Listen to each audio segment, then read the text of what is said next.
बिस्मिल्लाहिर्रहमानिर्रहीम। मोहतरम सामीन, आज का हमारा टॉपिक जो है वो रिलेट करता है ग्रांट ऑफ फिजिकल रिमांड से। जो क्रिमिनल प्रैक्टिशनर्स हैं या जो दोस्त क्रिमिनल की प्रैक्टिस करते हैं वो इस बात से बखूबी वाकिफ़ हैं कि जब भी कहीं किसी शख्स को गिरफ्तार किया जाता है तो सेक्शन 61 CRPC के तहत ये लाजम है उस पुलिस ऑफिसर पे कि गिरफ्तार शुदा शख्स को 24 घंटे के अंदर अंदर मजिस्ट्रेट के सामने पेश करे, अदरवाइज उसकी कस्टडी कानूनी लिहाज से इल्लीगल हो जाया करती है। सेक्शन 167 और 344 CRPC जो हैं वो मुल्जिम के रिमांड से रिलेटेड हैं। इसके अलावा Lahore high court rules and orders volume 3 chapter 11 part A rule 9 and 10 and rule 1 to 12 of part B। इसके अलावा 25.56 sub clause 1 of police rules 1934 जो है वो रिमांड की प्रोसीडिंग्स को डील करती हैं। ये प्रोविजन जो रूल 12 है पार्ट B का, वो उन इंस्ट्रक्शंस की बात करता है जो प्रोविंशियल गवर्नमेंट ने इशू की हैं for the remand of an accused person, और जिन बातों का ख्याल रखना मजिस्ट्रेट साहिबान के लिए बहुत ज़्यादा ज़रूरी है। उसका जो पहला रूल है वो ये कहता है कि मजिस्ट्रेट जो है वो बाउंड है कि जिस शख्स का रिमांड लिया जा रहा हो, जो अक्यूज हो, वो उसको बताए कि आई एम अ मैजिस्ट्रेट, तुम्हें जिसके सामने पेश किया गया है वो एक मैजिस्ट्रेट है, और क्या तुम अपने रिमांड से रिलेटेड किसी किस्म के कोई तहफ़्फ़ुज़ात या एतराज़ात हैं,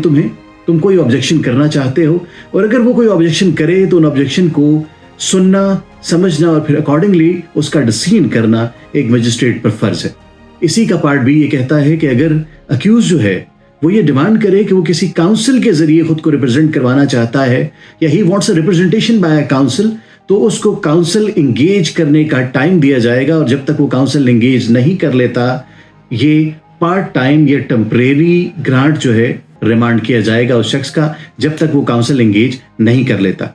इसी के पार्ट B का जो सब क्लॉज 2 है वो ये कहता है कि किसी भी शख्स को, किसी भी अक्यूज्ड को किसी ऐसी प्लेस पे नहीं भेजा जाएगा जो उसके दोस्तों को या उसके काउंसिल को मालूम ना हो।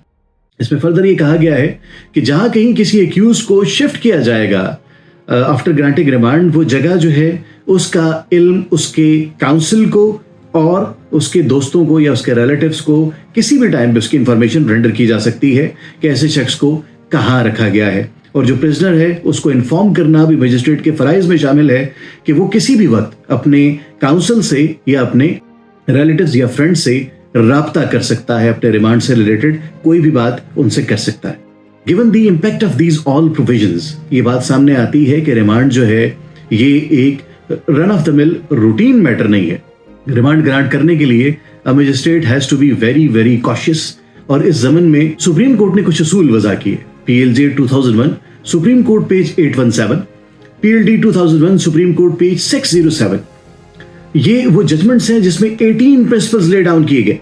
जिनको आप ड्यूरिंग आर्गुमेंट्स जो हैं वो यूज कर सकते हैं, बता सकते हैं, जिनकी एफिकेसी जो है उस पर बात कर सकते हैं। And this is a judgement which is subsisting, जिसको ओवर रूल नहीं किया गया बल्कि मुख्तलिफ जगह पे इन जजमेंट्स को साइट किया गया है। ये वैसे भी बाइंडिंग है according to article 189 and they still hold currency in the field of remand.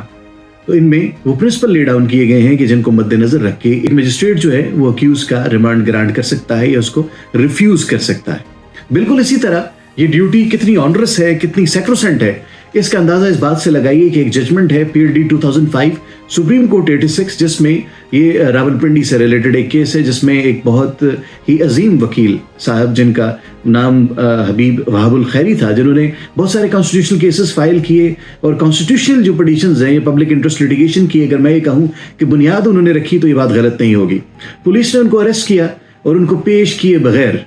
Remand ले लिया। मजिस्ट्रेट ने उनके पेश हुए बगैर ये रिमांड ग्रांट कर दिया। बाद में जब मामलात बिगड़े तो कुछ वकला साहिबान ने इसमें अपने एफिडेविट भी दे दिए कि उनको पेश किया गया था, लेकिन दर हकीकत उनको पेश नहीं किया गया था। ये मामला जब सुप्रीम कोर्ट में पहुंचा तो सुप्रीम कोर्ट ने मजिस्ट्रेट की पावर्स को, जुडिशियल पावर्स को विथड्रॉ कर लिया और ये कहा ये बहुत सैक्रोसेंट ड्यूटी है जिसको अंजाम देने में उन्होंने लॉ का और मोरालिटी का ख्याल नहीं रखा। जिन वकला ने फेक एफिडेविट दिए थे उनके लाइसेंस भी सस्पेंड हुए इस केस में।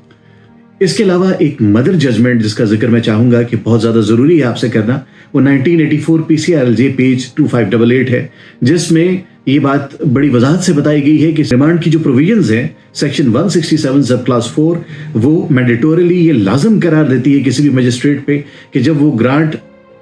जो है वो अलाउ करे या रिफ्यूज करे, दोनों सूरतों में वो अपने ऑर्डर की कॉपी सेशन जज को भेजने का पाबंद है। और सेशन जज उस ऑर्डर को देखते हुए अगर उनको ये लगे कि वो इलीगल है,